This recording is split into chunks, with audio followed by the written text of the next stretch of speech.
प्रश्न नंबर 4। भारतीय शिक्षा आयोग अथवा कोठारी आयोग के मुख्य सुझावों तथा संततियों या सिफारिशों का विस्तृत वर्णन दीजिए। उत्तर में आयोग के सुझाव एवं सिफारिशें या संस्तुतियाँ। आयोग ने शिक्षा के सभी अंगों के विषय में अपने विचार व्यक्त किए हैं और उनके विषय में निम्न सुझाव दिए हैं। शिक्षा व राष्ट्रीय लक्ष्य।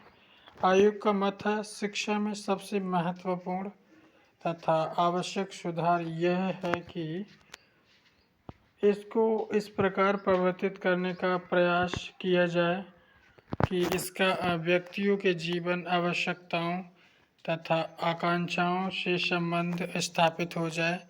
इस प्रकार शिक्षा को उस सामाजिक, आर्थिक एवं सांस्कृतिक परिवर्तनों का शक्तिशाली साधन बनाया जाए जो राष्ट्रीय लक्ष्यों की प्राप्ति के लिए आवश्यक है। राष्ट्रीय शिक्षा द्वारा उपयुक्त उद्देश्यों की प्राप्ति के लिए आयोग ने निम्नलिखित 5 मुखी कार्यक्रम का विचार प्रकट किया है, जिसका विवेचन निम्न प्रकार है।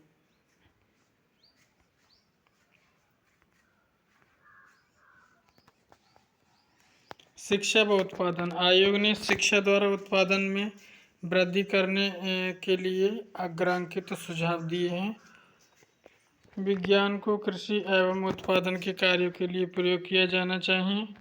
उच्च शिक्षा में कृषि शिक्षा एवं प्राथमिक शिक्षा पर बल दिया जाना चाहिए। विज्ञान की शिक्षा को विद्यालय शिक्षा एवं विश्वविद्यालय शिक्षा के पाठ्यक्रम का अभिन्न अंग बनाया जाना चाहिए। माध्यमिक शिक्षा को अधिक से अधिक व्यावसायिक रूप प्रदान किया जाना चाहिए। कार्य अनुभव को संपूर्ण शिक्षा का विशिष्ट अंग बनाया जाना चाहिए। सामाजिक व राष्ट्रीय एकता।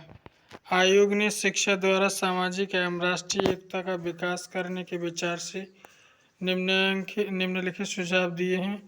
शिक्षा के सब स्तरों पर सामाजिक एवं राष्ट्रीय सेवा को सब विद्यार्थियों के लिए अनिवार्य बना दिया जाना चाहिए।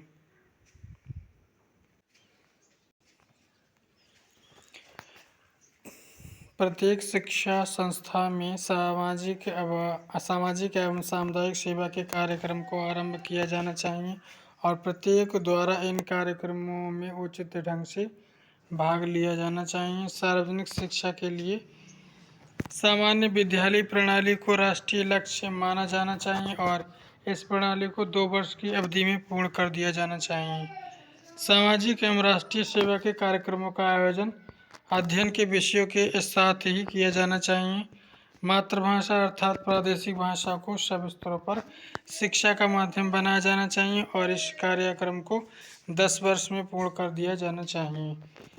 जिन क्षेत्रों में प्रादेशिक भाषा प्रयोग की जाती हैं उन क्षेत्रों में इन भाषाओं को यथाशीघ्र प्रशासन की भाषाओं के रूप में प्रयोग किया जाना चाहिए। विश्व की कुछ महत्वपूर्ण भाषाओं की शिक्षा देने के लिए कुछ स्कूलों एवं विश्वविद्यालयों की स्थापना की जानी चाहिए। सामाजिक एवं राष्ट्रीय चेतना के विकास को विद्यालय शिक्षा का एक महत्वपूर्ण उद्देश्य माना जाना चाहिए।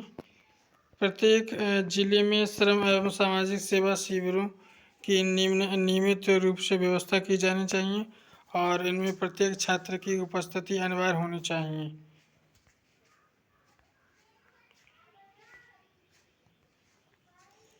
सभी पाठ्यक्रमों में नागरिक संविधान के सिद्धांतों एवं लोकतंत्री समाजवादी समाज के स्वरूप को विशेष स्थान दिया जाना चाहिए।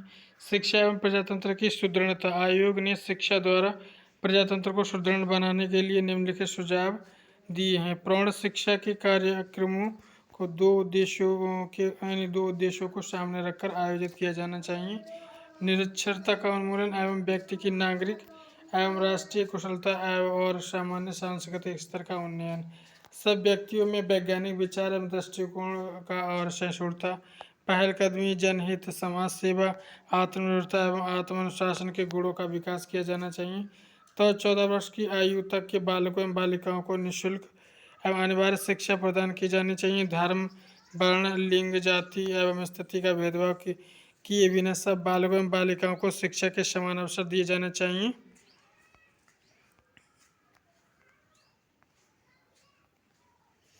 शिक्षा व आधुनिकीकरण। आयोग ने शिक्षा द्वारा भारत का आधुनिकीकरण करने के लिए निम्नलिखित सुझाव दिए हैं। आधुनिकीकरण करने के लिए शिक्षा को महत्वपूर्ण साधन बनाया जाना चाहिए और आधुनिकीकरण की प्रगति एवं शैक्षिक प्रसार की गतियों में समन्वय स्थापित किया जाना चाहिए।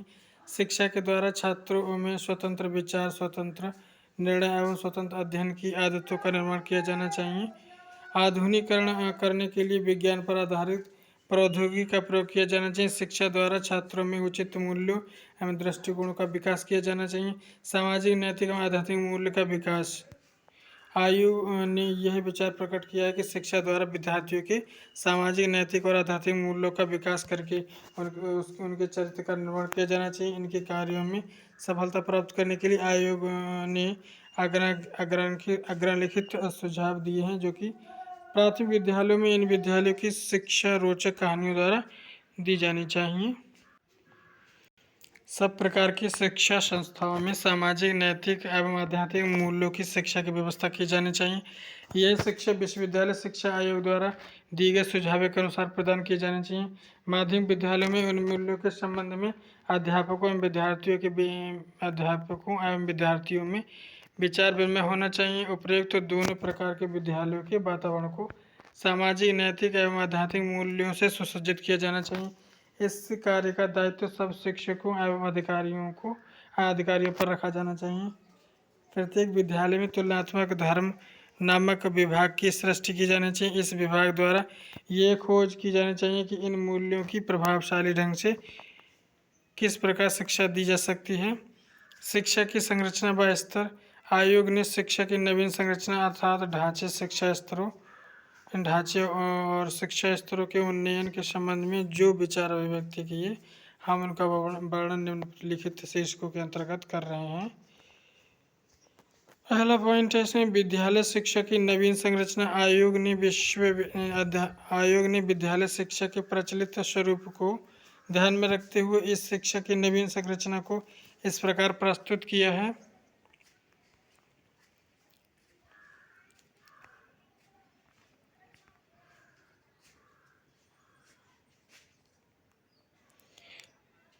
दस वर्ष की सामान्य शिक्षा, 2 या 3 वर्ष की उच्चतर माध्यमिक शिक्षा, 2 या 3 वर्ष की निम्न माध्यमिक शिक्षा, 3 वर्ष की उच्च प्राथमिक शिक्षा, 4 या 5 वर्ष की निम्न प्राथमिक शिक्षा, 1 या 3 वर्ष की पूर्व विद्यालय शिक्षा। संरचना संबंधी सुझाव। आयोग ने विद्यालय शिक्षा की नवीन संरचना के विषय में निम्नलिखित सुझाव दिए हैं। सामान्य शिक्षा आरंभ करने से पूर्व छात्रों को 1 से 3 वर्ष तक की पूर्व विश्वविद्यालय या पूर्व प्राथमिक शिक्षा दी जानी चाहिए। सामान्य शिक्षा की अवधि 10 वर्ष की होनी चाहिए और इनमें प्राथमिक एवं निम्न माध्यमिक शिक्षा को सम्मिलित किया जाना चाहिए। प्राथमिक शिक्षा की अवधि 7 से 8 वर्ष की होनी चाहिए और इनको निम्नलिखित 2 भागों में विभाजित किया जाना चाहिए। 4 से 5 वर्ष की निम्न प्राथमिक शिक्षा और 3 वर्ष की उच्च प्राथमिक शिक्षा।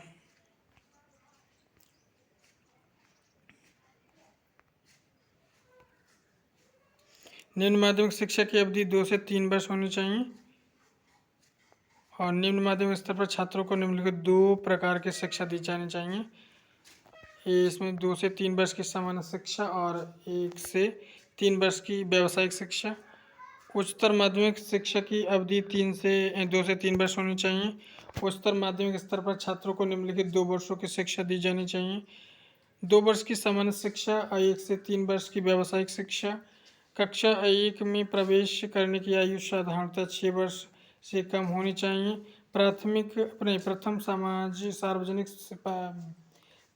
प्रथम सार्वजनिक बाह्य परीक्षा 10 वर्ष की विश्वविद्यालय शिक्षा के पश्चात होनी चाहिए। नवीं कक्षा से पृथक विद्यालय स्थापित किए जाने की प्रचलित विधि का अंत कर देना चाहिए। उच्च शिक्षा की नवीन संरचना। उच्च शिक्षा की नवीन संरचना। आयोग ने उच्च शिक्षा की नवीन संरचना इस प्रकार प्रस्तुत की है।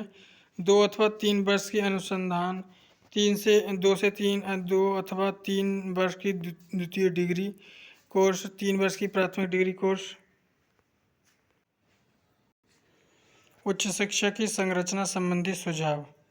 आयोग ने उच्च शिक्षा की नवीन संरचना के विषय में निम्नलिखित सुझाव दिए हैं। उच्चतर माध्यमिक शिक्षा के पश्चात प्रथम डिग्री कोर्स की अवधि कम से कम 3 वर्ष की होनी चाहिए। कुछ विश्वविद्यालय में ग्रेजुएट स्कूलों की सृष्टि की जानी चाहिए, जिनमें कुछ विशेष विषयों में 3 वर्ष की स्नातकोत्तर कोर्स की व्यवस्था की जानी चाहिए। द्वितीय डिग्री कोर्स की अवधि 2 से 3 वर्ष होनी चाहिए। स्तरों का उन्नयन। आयोग ने शिक्षा के सब स्तरों का उन्नयन करने के लिए अधोलिखित सुझाव दिए हैं। 10 वर्ष की अवधि में 10 कक्षा 10 के स्तर का इतना उन्नयन कर दिया जाना चाहिए कि वह वर्तमान हायर सेकेंडरी के स्तर पर पहुंच जाए। शिक्षा स्तरों का उन्नयन करने के लिए शिक्षा के विभिन्न अंगों में समन्वय स्थापित किया जाना चाहिए। 10 वर्ष की शिक्षा में गुणात्मक उन्नति की जानी चाहिए ताकि इस स्तर पर होने वाले अपव्यय में कमी की जा सके। विद्यालय संकुलों।